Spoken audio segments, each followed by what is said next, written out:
Selamat pagi, selamat hari Minggu, Ibu Bapak, saudara-saudara yang terkasih dalam Tuhan. Kiranya pengharapan hidup dalam nama Tuhan Yesus terus bertumbuh dan semakin menguat di dalam kehidupan kita di pekan yang baru. Selamat ulang tahun buat saudara Stephen Aryan Rodo Gultom, Sekpel 7. Jadilah pribadi muda yang takut akan Tuhan dan senantiasa mengandalkan Dia dalam segala perkara.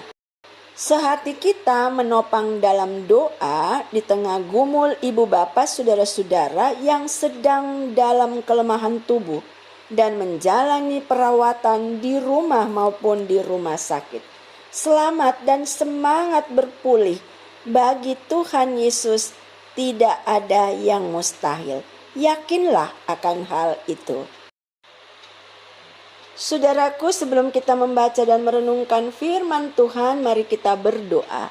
Hari baru di minggu yang baru, kembali kami ingin membaca firman-Mu ya Tuhan. Tuntun pimpin kami dengan pengertian yang baik dan benar, serta mampukan kami melakukan dalam kehidupan yang Tuhan berikan. Amin. Sabda firman Tuhan pagi hari ini terambil dari kitab Imamat pasal 25 ayat 1 sampai 7 yang menyatakan, Tuhan berfirman kepada Musa di Gunung Sinai, berbicaralah kepada orang Israel dan katakan kepada mereka, apabila kamu telah masuk ke negeri yang akan kuberikan kepadamu, maka tanah itu harus mendapat perhentian sebagai sabat bagi Tuhan. 6 tahun lamanya engkau harus menaburi ladangmu, dan 6 tahun lamanya engkau harus merantingi kebun anggurmu dan mengumpulkan hasil tanah itu. Tetapi pada tahun yang ke-7 haruslah ada bagi tanah itu suatu sabat, masa perhentian penuh, suatu sabat bagi Tuhan. Ladangmu janganlah kau taburi, dan kebun anggurmu janganlah kau rantingi. Dan apa yang tumbuh sendiri dari penuaianmu itu janganlah kau tuai, dan buah anggur dari pokok anggurmu yang tidak dirantingi janganlah kau petik. Tahun itu harus menjadi tahun perhentian penuh bagi tanah itu. Hasil tanah selama sabat itu haruslah menjadi makanan bagimu, yakni bagimu sendiri, bagi budakmu laki-laki, bagi budakmu perempuan, bagi orang upahan, dan bagi orang asing di antaramu, yang semuanya tinggal padamu. Juga bagi ternakmu dan bagi binatang liar yang ada di tanahmu. Segala hasil tanah itu menjadi makanannya. Umat Tuhan, pilihan Tuhan jatuh kepada Israel sebagai bangsa yang terpilih bukan karena hebat dan kuat mereka, bukan juga karena prestasi hidup mereka, namun semata-mata karena pengasihan Allah. Pilihan itu tidak hanya bertujuan untuk mengangkat harkat dan martabat mereka, tetapi pilihan ini sekaligus bertujuan untuk menata kehidupan Israel secara keseluruhan.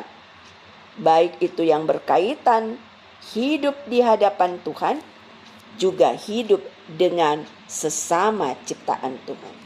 Sehingga bacaan firman Tuhan ini mengarahkan Israel agar bangsa ini hidup dengan ketaatan kepada Allah, tetapi juga hidup dalam keteraturan dengan alam ciptaan Allah. Tuhan menata semua itu agar umatnya tahu dan mau mengelola semua aspek dalam kehidupan mereka, sehingga ada keteraturan bukan hanya saat beraktivitas, tetapi juga saat beristirahat dari semua kegiatan.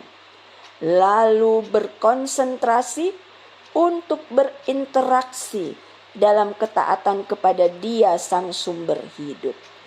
Karena itu perlu diingat dan disadari, seluruh semesta alam, termasuk juga manusia, adalah kepunyaan Allah. Yang kedua, perlu ada keseimbangan dan keadilan bagi semua makhluk ciptaannya. Yang ketiga, Tuhan tidak mengajarkan kita hadir sebagai pribadi yang boros dan konsumtif. Perlu juga untuk hidup berhemat atau menabung sesuatu yang didapat melalui kerja keras. Saudaraku, mari terapkan tatanan kehidupan yang Tuhan ajarkan. Dengan demikian, hidup kita akan berjalan penuh keindahan dan kebahagiaan, serta juga ada keseimbangan. Kekasih-kekasih Tuhan, mari kita berdoa. Menikmati hadirat-Mu di awal pekan sungguh menyenangkan hati kami. Dan kami imani Engkau akan memberkati kami. Berkat-Mu tiada berkesudahan hari lepas hari. Tuhan Yesus pimpin tuntun hidup kami dalam sepekan kehidupan yang baru.